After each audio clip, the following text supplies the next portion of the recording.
త్యాగమునకు నిదర్శనము. త్యాగముతో ఇచ్చుట అనగా క్రీస్తు శిలువ ద్వారా కొలవబడి ప్రేరేపించబడినదని అర్థము. అది శ్రేష్టమైన దానికంటే ఏమాత్రమూ తక్కువైనది కాదు. గతంలో జరిగిన ఒక కథ నేను చెప్పదలసిన విషయమును మీకు స్పష్టము చేయును.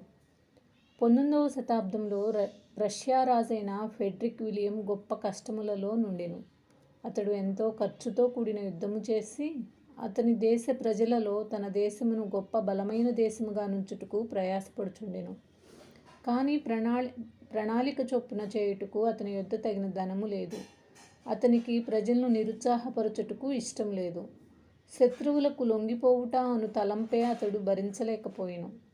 జాగ్రత్తగా పరిశీలించిన తర్వాత దేశంలోని స్త్రీలనందరినీ పిలిపించి వారి బంగారమును వెండిని కరిగించి డబ్బుగా మార్చి దేశము కొరకు తీసుకురావాలని చెప్పుటకు అతడు తీర్మానించుకొనెను.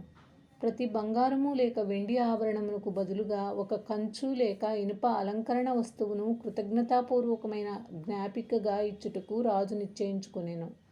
ప్రతి అలంకరణ వస్తువుపై నేను ఇనుమునకు ప్రతిగా బంగారమునిచ్చితిని అని చెక్కబడి ఉండెను. ఆ దేశంలోని స్త్రీల నుండి విశేష స్పందన లభించింది. రాజు ఇచ్చిన బహుమతులను ఆ స్త్రీలు బంగారము కంటే మిక్కిలి ప్రశస్తమైనవిగా ఎంచుట మరి ఎక్కువ ప్రాముఖ్యమైన విషయం. కారణము స్పష్టముగా నున్నది. వారు తమ రాజు కొరకు చేసిన త్యాగమునకు ఆ బహుమతి ఒక గొప్ప నిదర్శనము. కావున స్త్రీలు నగలు ధరించకుండుట నాగరికతగా ఎంచబడుట ఒక చరిత్ర. కావున ఇనుముతో చేయబడిన శిలువను ధరించుట స్థాపించబడినది. ఈ స్త్రీలు అందరికీ కనబడునట్లు మిగిలిన ఆభరణములను ధరించక ఒక్క ఇనుప శిలువను మాత్రమే ధరించెడివారు. రాజాధిరాజు కొరకు అంకితమై త్యాగము చేయుట జీవన విధానముగా నుండు సైన్యము వంటి ప్రజలు ప్రస్తుతము మన సంఘములలో అవసరము. అటువంటి సైన్యము ప్రభువు కొరకు గొప్ప కార్యములను చేయగలదు.